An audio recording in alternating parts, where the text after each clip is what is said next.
Hello friends, I am पूजा श्रीवास और मैं आपके लिए काव्यखंड का 9th क्लास का 3rd चैप्टर लेके आई हूँ जिसका नाम है दोहा। और इसके जो लेखक हैं वो है रहीम जी। आइए समझते हैं। फर्स्ट दोहा हमारा, जो रहीमन उत्तम प्रकृति का करी सकत कुसंग, चंदन विष व्यापत नहीं लिपटे रहत भुजंग।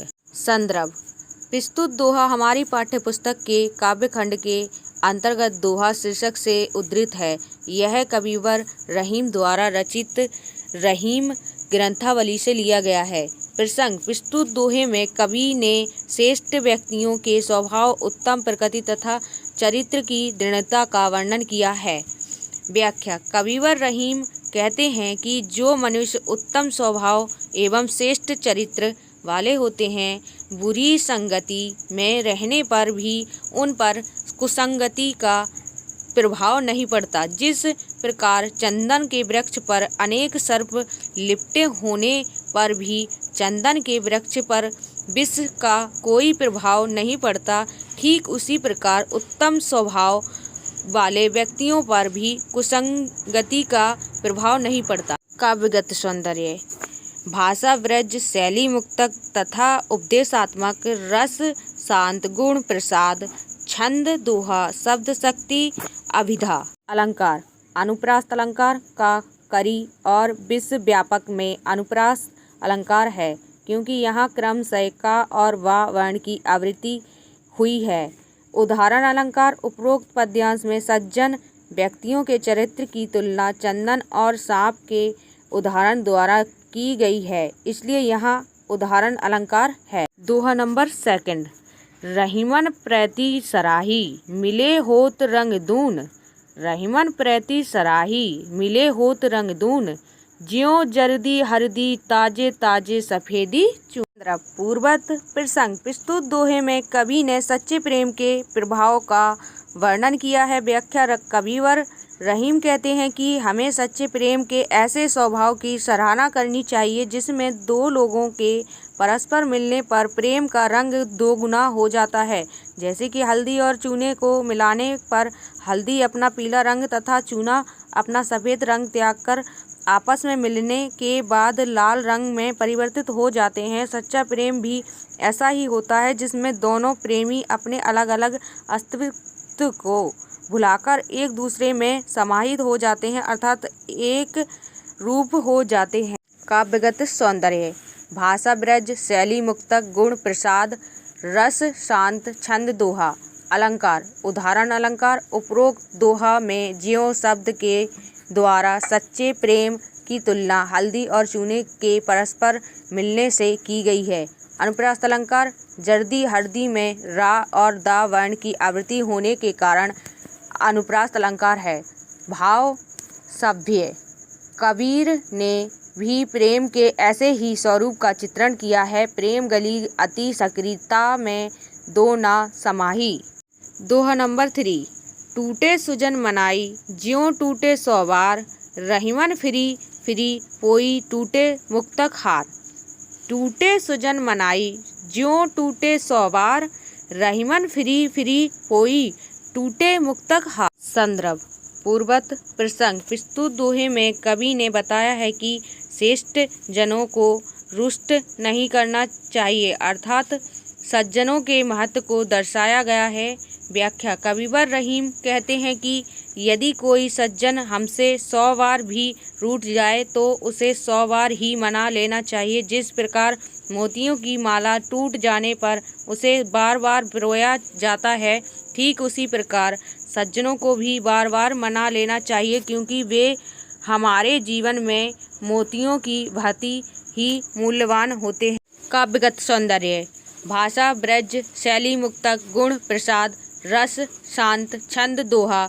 अलंकार, पुनरुक्ति प्रकाश अलंकार फ्री फ्री में पुनरुक्ति प्रकाश अलंकार है, क्योंकि एक शब्द की बार बार आवृत्ति हुई है लेकिन उनका अर्थ समान है। दृष्टांत अलंकार, सज्जन व्यक्तियों की तुलना मोतियों से की गई है यहाँ, इसलिए यहाँ दृष्टांत अलंकार है। दोहा नंबर 4, रहीमन असुआ नैन ढारी जे दुख प्रगट कराई, जही निकारो गेह ते कस ना भेद कहीं देई।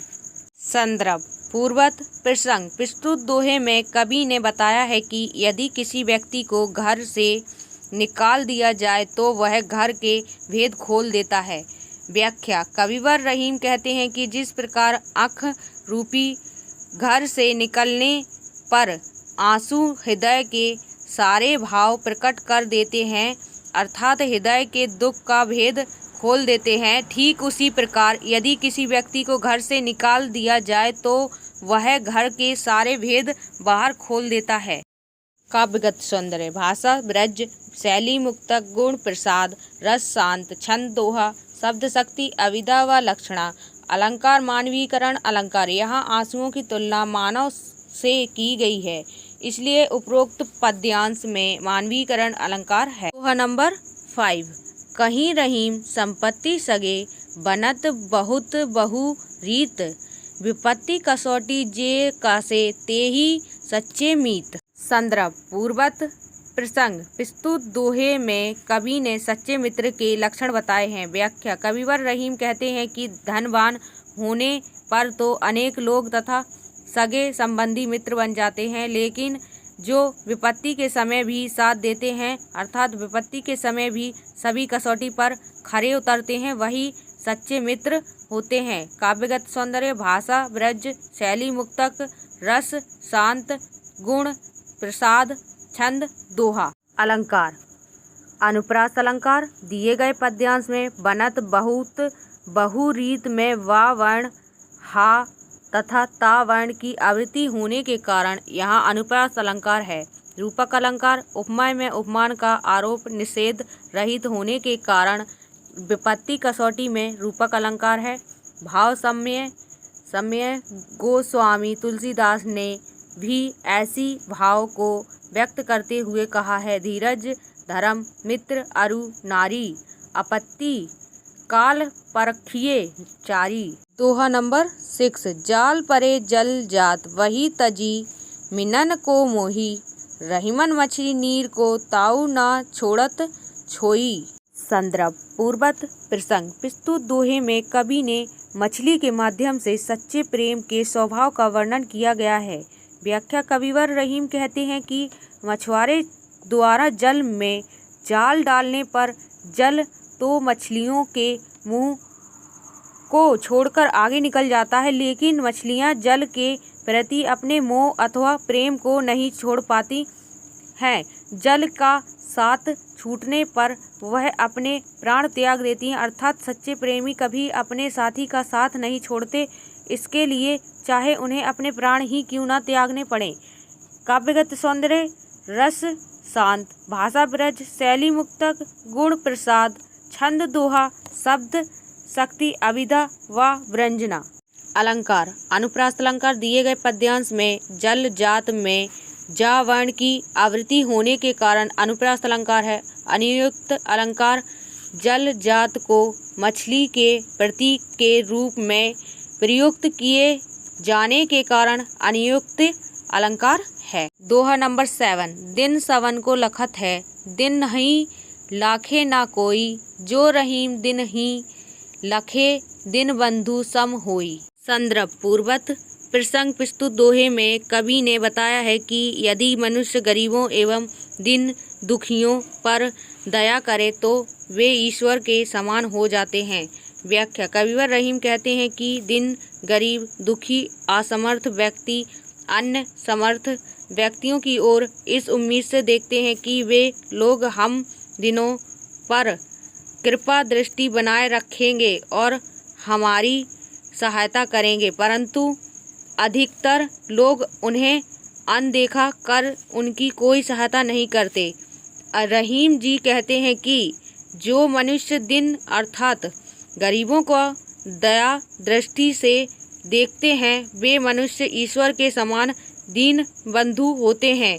काव्यगत सौंदर्य भाषा ब्रज, शैली मुक्तक, गुण प्रसाद, रस शांत, छंद दोहा, शब्द शक्ति, अविदा। अलंकार उपमा अलंकार उपरोक्त पद्यांश में दीन बंधु को दयालु के समान माना गया है, जिस कारण दीन बंधु सम में उपमा अलंकार है। दोहा नंबर 8। पीतम छवि नैननी बसी, पर छवि कहाँ समाये, भरी सराय रहीमन लखी, पथिक अपू फिरी जाए। संदर्भ पूर्वत प्रसंग। प्रस्तुत दोहे में कवि ने कहा है कि ईश्वर रूपी प्रीतम मिल जाने पर अन्य वस्तुओं से प्रेम या मोह छूट जाता है। व्याख्या। कविवर रहीम कहते हैं कि मेरे नेत्रों में ईश्वर रूपी प्रीतम का रूप समाया हुआ है, अतः इस सौंदर्यमयी रूप को पाने के पश्चात अब मेरे आँखों में दूसरे के लिए कोई स्थान नहीं है। जिस प्रकार सराय यात्रियों के ठहरने का स्थान को यात्रियों से भरा होने के कारण राहगीरी उसमें स्थान ना पाकर स्वयं ही लौटकर अन्य राह की ओर चल देता है, उसी प्रकार नेत्रों में खाली स्थान ना पाकर अन्य छवि वापस चली जाएगी। आशय यह है कि हृदय में ईश्वर की भक्ति उत्पन्न हो जाने पर अन्य मोह माया स्वयं समाप्त हो जाती है। काव्यगत सौंदर्य। भाषा ब्रज, शैली मुक्तक, गुण प्रसाद, रस शांत, छंद दोहा, शब्द शक्ति, अभिधा, अलंकार। दृढ़ता अलंकार। ईश्वर की भक्ति और सराय अर्थात यात्रियों के ठहरने के स्थान में समानता स्थापित की गई है, जिस कारण उपरोक्त पद्यांश में दृढ़ता अलंकार है। दोहा नंबर 9। रहीमन धागा प्रेम का, मत टोरियो चटकाए, टूटे से फिरी ना जुरे, जुरे गांठ परी जाए। संदर्भ पूर्वत प्रसंग। प्रस्तुत दोहे में कवि ने प्रेम संबंधों को संभालकर रखने की बात का वर्णन किया है। व्याख्या। कविवर रहीम कहते हैं कि प्रेम रूपी धागे अर्थात संबंध को कभी भी झटक कर नहीं तोड़ना चाहिए। जिस प्रकार धागा एक बार टूट जाने के पश्चात पुनः नहीं जुड़ता, यदि जुड़ भी जाए तो उसमें गांठ पड़ जाती है, उसी प्रकार प्रेम संबंध भी एक बार टूट जाने पर पुनः नहीं जुड़ते। यदि जुड़ भी जाते हैं तो उनमें अंतर अवश्य आ जाता है, अर्थात उनमें पहले जैसी बात नहीं रहती। काव्यगत सौंदर्य। भाषा ब्रजभाषा, शैली मुक्तक, गुण प्रसाद, रस शांत, छंद दोहा, शब्द शक्ति, अभिधा व लक्षणा व व्यंजना। अलंकार पुनरुक्ति प्रकाश अलंकार। जोरे जोरे में एक ही शब्द की बार बार आवृत्ति हुई है, लेकिन उनका अर्थ समान है, इस कारण यहाँ पुनरुक्ति प्रकाश अलंकार है। रूपक अलंकार। यहाँ रूप प्रेम के सच्चे रूप का परिचय दिया गया है, जिस कारण उपरोक्त पद्यांश में रूप का अलंकार है। दोहा नंबर 10। कदली सिप भुजंग मुख स्वाति, एक गुण तीन, जैसी संगति बैठिए तैसो ही फल दीन। संदर्भ पूर्वत प्रसंग। प्रस्तुत दोहे में कवि रहीम ने संगति के प्रभाव का वर्णन किया है। व्याख्या। कविवर रहीम कहते हैं कि जिस प्रकार स्वाति नक्षत्र से गिरी सभी बूंदें समान गुण वाली होती हैं, लेकिन संगति के कारण उसके गुण परिवर्तित हो जाते हैं, अर्थात उसका प्रभाव अलग अलग वस्तुओं में अलग अलग होता है। जैसे केले में पड़कर वह कपूर बन जाती है, सिप के मुंह में गिरकर मोती बन जाती है, तथा सर्प भुजंग के मुंह में गिरकर विष बन जाती है। ठीक उसी प्रकार मनुष्य भी जिस संगति में बैठता है, उसके ऊपर वैसी ही प्रभाव पड़ता है। सच ही कहा गया है कि जैसी संगति वैसा ही फल प्राप्त होता है। काव्यगत सौंदर्य। भाषा ब्रज, शैली मुक्तक, गुण प्रसाद, रस शांत, छंद दोहा, शब्द शक्ति, अभिधा, अलंकार। उदाहरण अलंकार। यहाँ मनुष्य की संगति की तुलना केला, सिप तथा सांप के उदाहरण द्वारा दी गई है, इसलिए यहाँ उदाहरण अलंकार है। भाव सम्य। संगति के प्रभाव को अन्यत्र भी दर्शाया गया है। संगति ही गुण उपजे, संगति ही गुण जाए। दोहा नंबर 11। तरुवर फल नाही खात है, सरवर पियाही न पान, कही रहीम पर कज, हित संपत्ति सच ही सुजान। संदर्भ पूर्वत प्रसंग। प्रस्तुत दोहे में कवि रहीम ने परोपकार की महानता का वर्णन किया है। व्याख्या। कविवर रहीम कहते हैं कि जिस प्रकार वृक्ष अपने फलों को स्वयं नहीं खाते, तालाब अपना पानी स्वयं नहीं पीते, अर्थात वृक्षों के फल और तालाबों के जल का सेवन अन्य लोग ही करते हैं, उसी प्रकार सज्जन अथवा ज्ञानी मनुष्य अपनी संपत्ति का संचय दूसरों के लाभ अथवा परोपकार के लिए करते हैं। काव्यगत सौंदर्य। भाषा, ब्रज, शैली, मुक्तक, गुण, प्रसाद, छंद, दोहा, रस, शांत, शब्द शक्ति, अभिधा, अलंकार, अनुप्रास अलंकार। दिए गए पद्यांश में संपत्ति संचाही सुजन में सा वर्ण की पुनरावृत्ति होने के कारण यहाँ अनुप्रास अलंकार है। दोहा नंबर 12।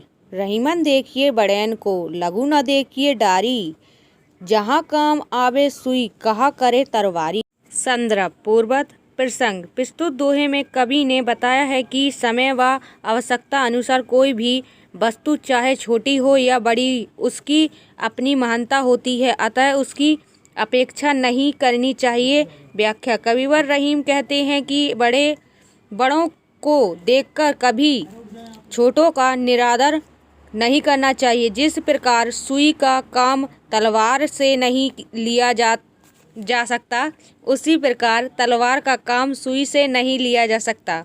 अतः कवि का तात्पर्य है कि छोटे और बड़े दोनों ही अपने अपने स्थान पर उपयोगी एवं महत्वपूर्ण होते हैं। काव्यगत सौंदर्य। भाषा, ब्रज, शैली, मुक्तक, रस, शांत, गुण, प्रसाद, छंद, दोहा, शब्द शक्ति, अभिधा व लक्षणा। अलंकार। दृष्टांत अलंकार। यहाँ तलवार और सुई के माध्यम से उनकी उपयोगिता और महानता को दर्शाया गया है, जिस कारण यहाँ दृष्टांत अलंकार है। दोहा नंबर 13। यों रहीम सुख होत है, बढ़त देखिए निज गोत, ज्यों बड़री अखियन निरखिए अखीन को सुख होत। संदर्भ। पूर्वत प्रसंग। प्रस्तुत दोहे में कवि रहीम ने कहा है कि प्रत्येक व्यक्ति अपने परिवार गोत्र की वृद्धि को देखकर प्रसन्न होता है।